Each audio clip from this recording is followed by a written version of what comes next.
Graça e paz, abençoados. Voltando aqui com o nosso tema, Deus fracassou na destruição do templo, parte 3. Então eu peço desculpa aos irmãos, porque as postagens estão demorando um pouco mais devido ao trabalho, tá, irmãos? Então eu espero que você, minha irmã, meu irmão, compreenda isso.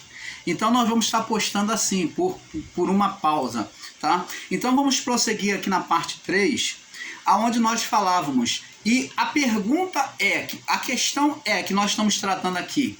Deus fracassou na destruição do templo? Por que o irmão Paulo colocou esse tema neste assunto? Porque, na verdade, muitos dos nossos irmãos ensinam que o juízo dos anos 70, o juízo físico sobre Jerusalém, a cidade de Jerusalém, sobre o povo da cidade de Jerusalém. Então, alguns irmãos meus em graça, ensinadores em graça, tomam isso de forma literal, afirmando que o juízo de Deus foi aquele juízo físico realizado por meio do general Tito e por meio de Nero, né? Aonde Nero vem concluir tudo isso. Então primeiro vem o general, vem Nero, depois vem o general Tito fazer a destruição. Então, essas duas figuras, eles tomam de forma literal, dizendo, tá vendo aqui? Foi Deus que mandou o juízo contra Jerusalém, foi Deus que matou, fez aquela matança. Ora, se nós, amados e abençoados, formos olhar desta forma, nós vamos ver um Deus maquiavélico, um Deus ardiloso, um Deus que não tem postura para com os seus filhos, para com o seu povo, um Deus que a todo tempo diz proteger o seu povo, mas no final dos tempos ele vem fazer ele vem agir com ardilosidade, né, com maldade contra o seu próprio povo. Ora, amados, isso é contraditório. Ensinar um Deus que vem zelar pelo povo, que massacra os inimigos, os filisteus, os medianitas, os ferezeus, os povos do Oriente, ele luta por este povo o tempo todo, usando seus servos, seus profetas, né, para proteger o povo, e agora no final dos tempos ele fala, agora já cansei de vocês e agora eu vou destruir todo mundo. Ora, abençoados, não seria muito contraditório este entendimento? Então foi justamente ponderando sobre isso que há alguns anos, né, há 2 anos atrás, o irmão Paulo, ele ponderando sobre isso e refletindo sobre a palavra, viu que não tem nenhuma lógica esse ensinamento dos nossos irmãos preterista. Eu também prego com preterismo, mas não dessa forma, e eles afirmam que foi Deus que trouxe destruição sobre Jerusalém, e isto não é verdade. Nós temos que saber que Deus não trata carne. Desde o pecado do homem, Deus abandonou a parte carne do homem. Por que Deus abandonou? Porque Deus deu a liberdade de escolha do homem viver ou pela vida espiritual ou pela vida física. E o homem escolheu viver pela carne. Essa mesma autoridade, esse mesmo poder que foi dado ao homem de escolha, Deus não pode interferir na escolha do homem. Uma vez que ele é Deus, ele deu a liberdade ao homem de escolha. E o homem escolheu o que foi mal, o que para Deus foi mal, carne. Para o homem viver pela carne, o homem carnal é bom, mas vimos pela história bíblica as consequências da carne.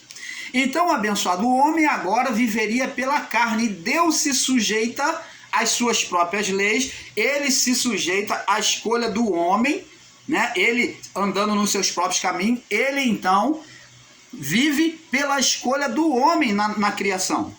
Ele não interferiu, ele não mudou. Ele diz, eu sou o Senhor e não mudo. Deus não é como o homem que muda, fala uma coisa hoje e amanhã muda.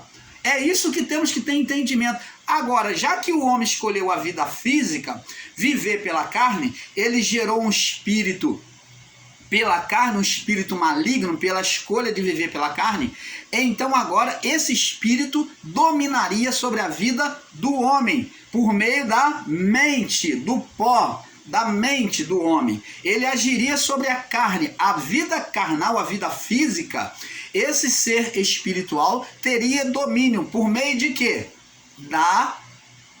O quê? Da mente. Porque ele dominando a mente do homem, ele dominaria a criação.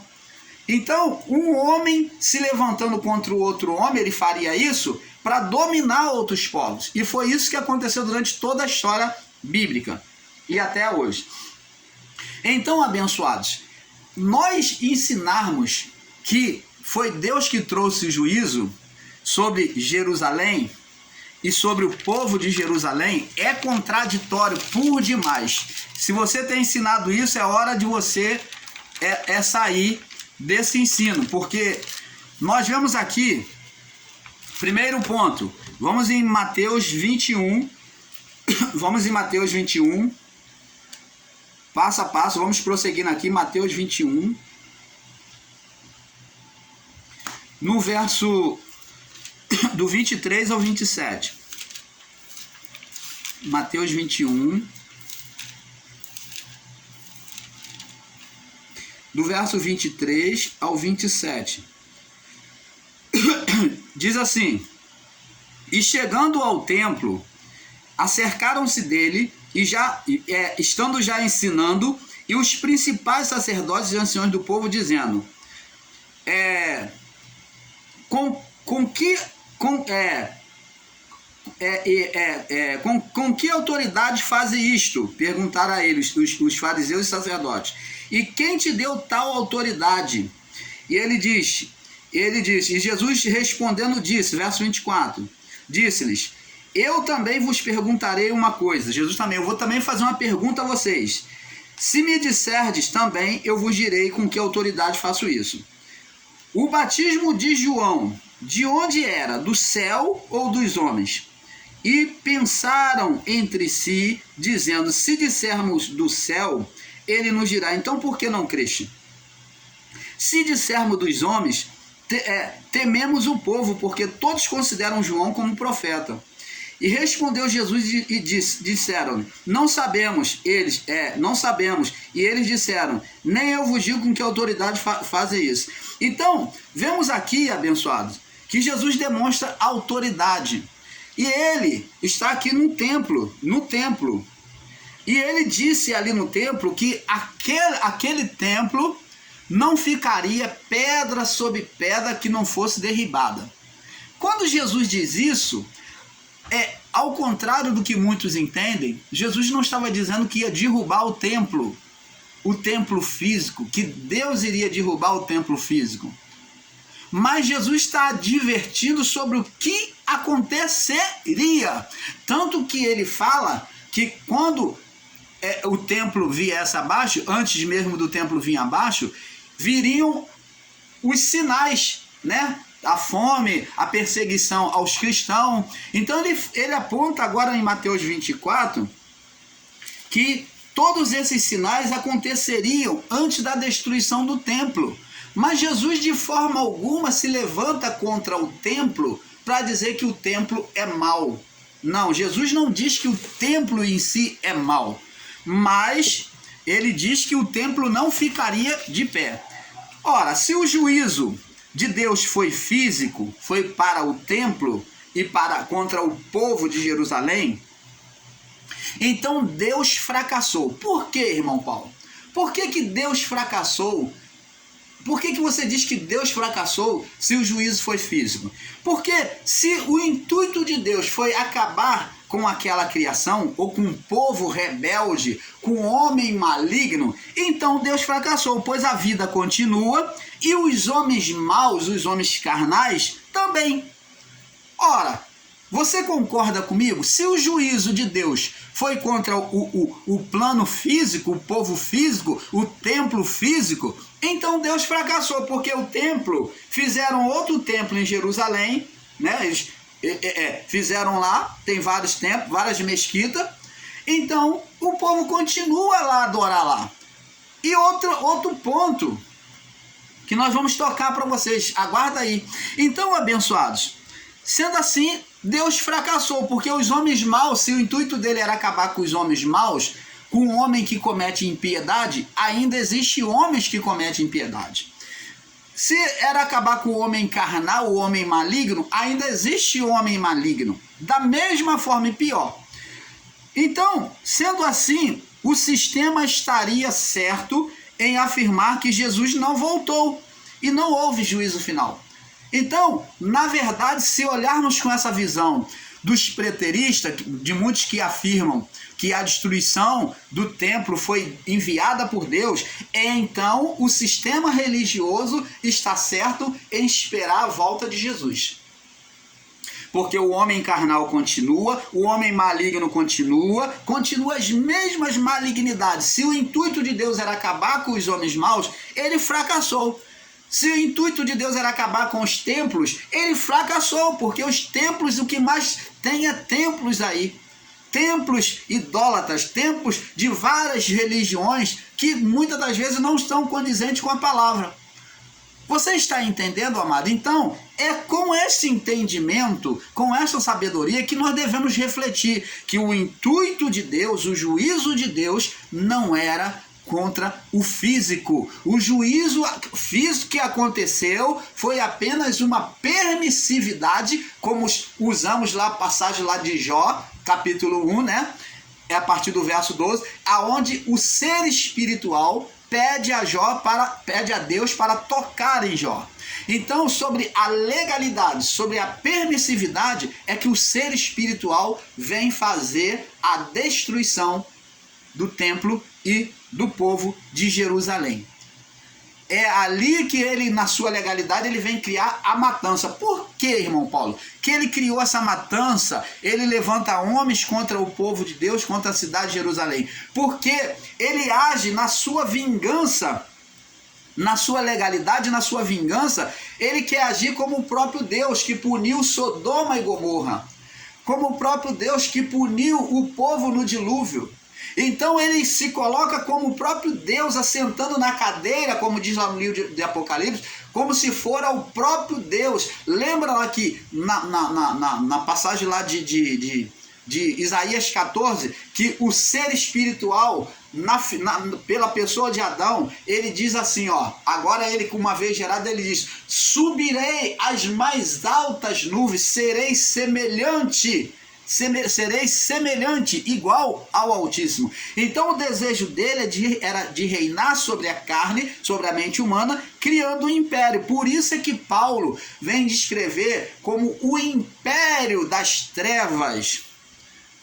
O império das trevas, os poderes de Satanás. Por isso que ele, tendo este império criado por meio da mente e junto com os seres espirituais, os anjos caídos que estavam ao seu lado, eles dominavam a vida do homem. Ele, como Deus, ele querendo ser como Deus, ele também criou o império.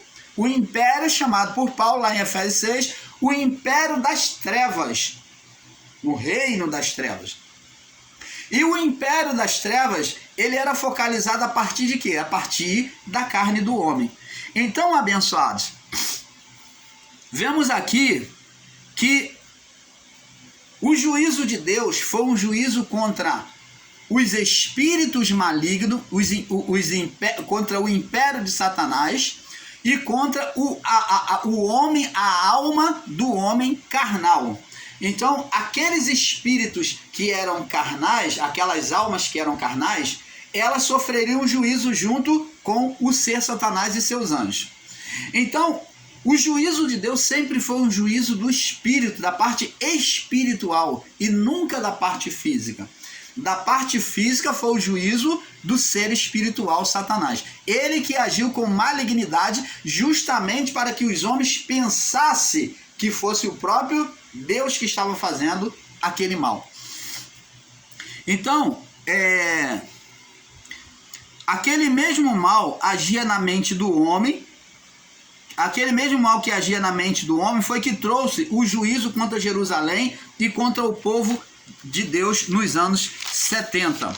Agora, para nós avançarmos mais um pouco, vamos vendo que por que Deus, irmão Paulo, por que Deus permitiu então a destruição do templo, já que era a casa dele, lugar de manifestação dele, que Jesus teve um ciúme, né? Teve um ciúme, um zelo pela casa, que pegou, fez um chicote e ele falou: por que vocês estão profanando a casa do meu pai? Então Jesus fez um azor, um chicote, chicoteou os cambistas, derrubou as bancas. Por que Jesus ele se irou? Porque realmente o templo de Jerusalém era o lugar de manifestação de Deus, chamado a casa de Deus. Era o lugar de manifestação e habitação de Deus. Não que Deus estivesse apoiado nas estruturas físicas, mas era o lugar de encontro aonde Deus se manifestava. Foi chamado de casa de Deus. Só que nós vamos ver... nós vamos ver que já no livro de Joel já dizia que iria acontecer isso, que haveria a destruição do templo. Vamos lá no livro Não, vamos ver aqui. Vamos ver que já agora, no período antigo, o templo foi sendo profanado. Vamos ver o templo sendo profanado primeiro. Vamos em João, capítulo 14. João, capítulo 14. Agora vamos ver o templo sendo profanado. O porquê que Deus permitiu a parte do templo ser destruído. E no templo, quero deixar avisado aqui a vocês, na destruição do templo só ficou intacto, foi o Santo dos Santos. Lugar de manifestação de Deus, o lugar sagrado, o lugar santo. Esse lugar de todo o templo, este lugar foi o único lugar que ficou intocável, intacto. Ele ficou intacto até hoje. Existe lá o Santo dos Santos, aonde era o lugar de manifestação de Deus, onde ficava a arca, aonde somente o sumo sacerdote podia entrar preparado para falar com Deus, para oferecer sacrifício. Nem o sacerdote podia entrar no Santo dos Santos. Tinha que ser o sumo sacerdote, o sacerdote principal, e ele tinha que ter uma preparação muito grande para entrar e oferecer sacrifícios a Deus. Agora, por que o Santo dos Santos não foi destruído, irmão Paulo? Porque esse Santo dos Santos ficou para demonstrar, como prova de Deus, eu creio, que não foi Deus que destruiu. Esta é a prova de que não foi Deus que destruiu, porque se Deus falasse, ó, eu não quero mais adoração neste lugar, eu estou destruindo tudo, eu me revoltei, ora, seria contraditório com a atitude de Jesus no tempo que revirou as bancas e chamou casa de meu pai, que se levantou contra os religiosos, pegou no azor, no chicote, e chicoteou todo mundo, virando as bancas e jogando o dinheiro fora. Seria contraditório com a atitude do filho. Então o filho, logo o filho, estaria indo contra a vontade do pai. Você concorda comigo? Sim, né? Porque seria contraditório que Jesus preservando o templo, querendo preservar a santidade do templo, e eles querendo, e Deus querendo destruir. Então o pai e o filho estariam em contradição, porque Jesus antes estava preservando e o pai vem para destruir. Então, amado, seria contraditório. Agora, ficou o Santo dos Santos como prova de que não foi Deus que destruiu, mostrando que a santidade, o lugar santo, estava preservado ali. Agora vamos ver em João 14. João 14, no verso 2. João 14, 2. Olha o que Jesus disse, ó. Não turbe o vosso coração, crede em Deus, crede também em mim. Na casa de meu pai há muitas moradas. Se não fosse assim, eu vou-lhe teria dito, vou vos preparar lugar. E quando eu for e vos preparar lugar, virei outra vez e levarei para mim mesmo, para onde eu estiver, estejais vós também. Então, presta atenção. Jesus está falando de casa do pai, uma casa, uma morada espiritual. Um lugar de quê? De morada para os espíritos que iriam subir. Os espíritos que iriam ser vivificados e os espíritos daquele povo atual que estava ali naquele século dele, no primeiro século, que viria se voltar para ele e iria ter um lugar com Deus, uma morada. Então Jesus disse que ia preparar. Então vemos aqui, abençoado, que as figuras que existe aqui na terra, existe nos céus. Vemos que o templo, assim como existia o templo físico aqui de Jerusalém, existe também o templo a Jerusalém dos céus, que é descrito no Apocalipse. Então existe a cidade espiritual. Existe muito dos nossos irmãos em graça literais e se tornam ignorantes de tentar desfazer a ideia de que exista uma cidade nos céus. Ora, se existe um corpo físico, Paulo diz que também há um corpo espiritual.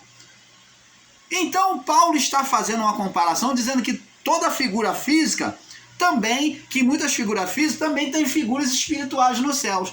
Assim como tem um corpo físico, tem um corpo espiritual. Ora, os anjos têm corpos, que tipo de corpo? Corpos celestes, corpos espirituais. Jesus está com qual corpo nos céus? Corpo espiritual. Qual o corpo de Deus? Corpo espiritual. E como é que não pode haver uma cidade espiritual nos céus? Opa! Ignorância e radicalismo dos nossos irmãos em graça, que diz que isso não existe, que é apenas uma linguagem de figura.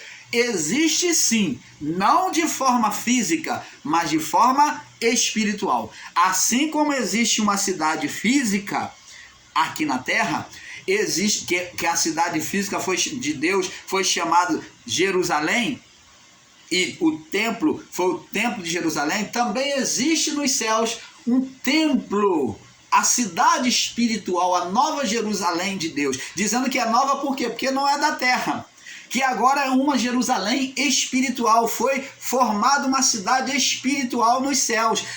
Tanto que Jesus disse que eu irei vos preparar morada. Então Jesus foi fazer uma habitação espiritual nos céus para os santos.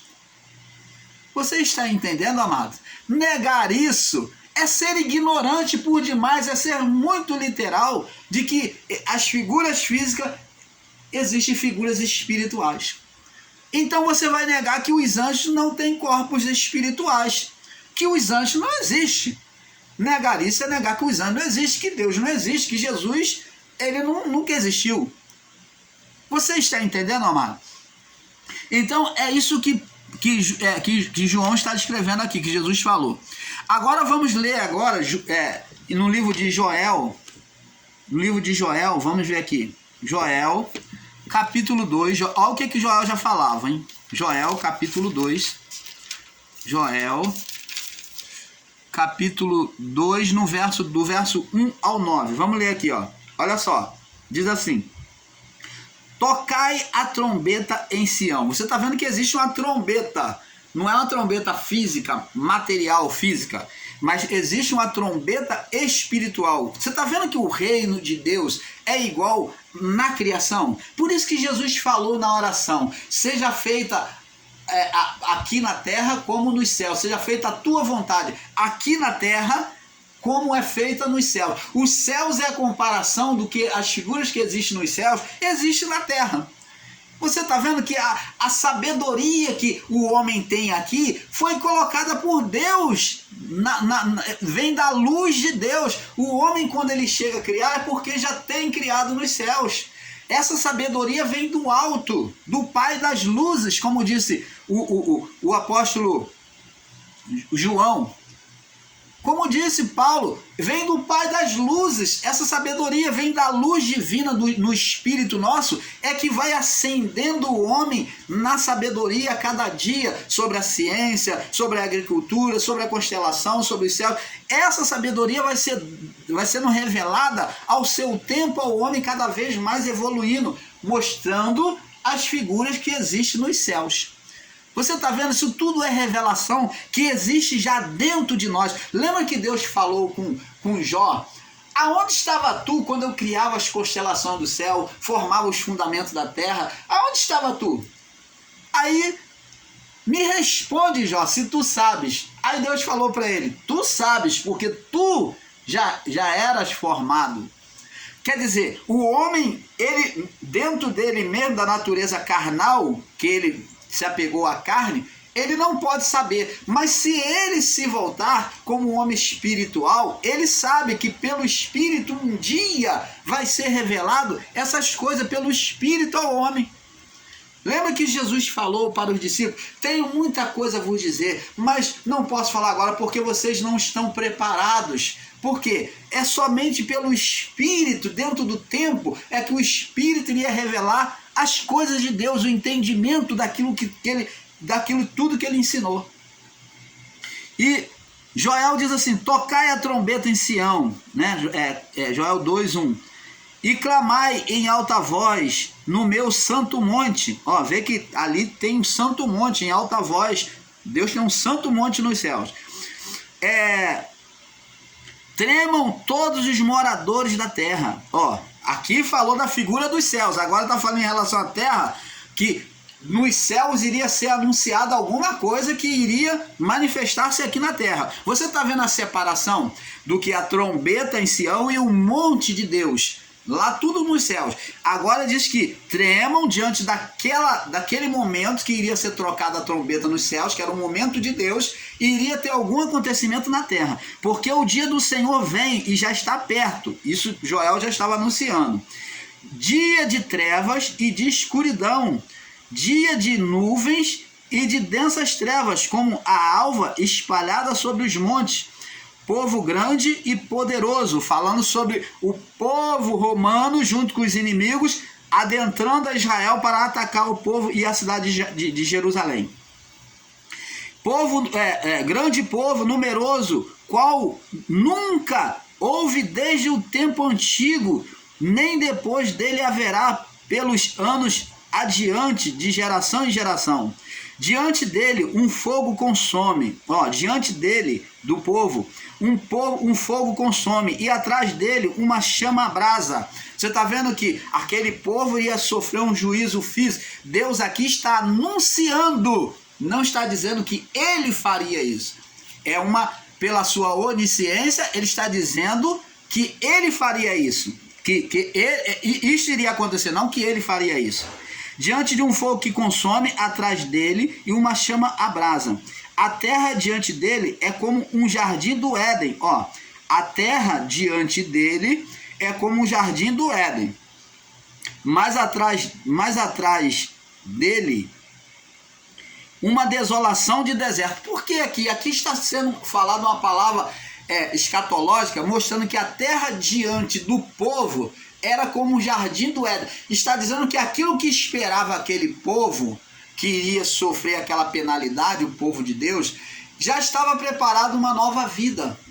Diante dele. Aquilo que vem adiante, após a morte.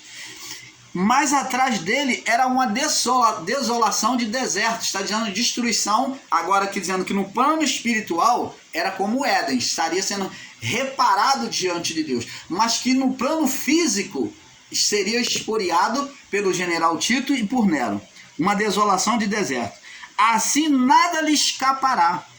A sua aparência é como de cavalos, e como os cavaleiros correm. Então eles são velozes, né? Cheio de disposição, de fúria contra o inimigo, né? E como o estrondo de carros irão saltando sobre os cumes dos montes, como um ruído como o ruído da chama de fogo que consome a pragana, e como um povo poderoso posto em ordem para o combate. Tá vendo? Levantou-se não só Roma, mas todos os povos inimigos contra Israel naquele momento. Diante deles, verso 6, diante dele temerão os povos, todos os rostos se tornarão enegrecidos, os povos, os outros povos. E como valentes correrão, e como homens de guerra subirão os muros. Eles atacaram, subiram o muro de Jerusalém e atacaram. E marchará cada um do seu caminho, e não se desviará da sua fileira. Tá vendo? Eles foram em ordem. Ninguém apertará seu irmão, marchará cada um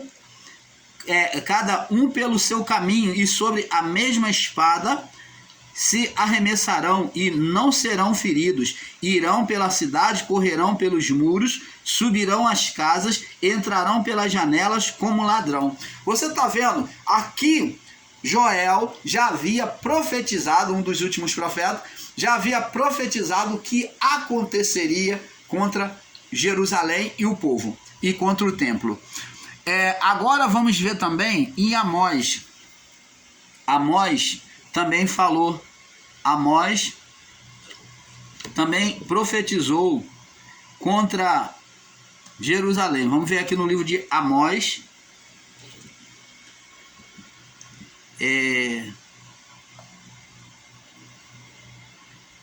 Deixa eu ver, é Amós mesmo? É Amós.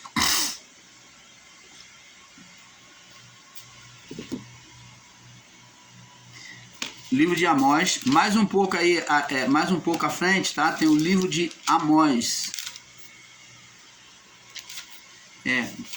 Mais um pouco à frente. Você vai mais um pouco à frente.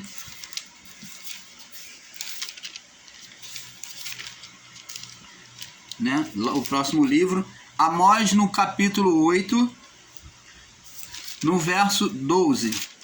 Amós 8, 12. Nós vamos deixar saltar para o próximo vídeo, tá bom? Se mudar aqui, aí você já estaremos no vídeo 4, tá? Vamos deixar saltar automaticamente. Amós capítulo 8, no verso 11.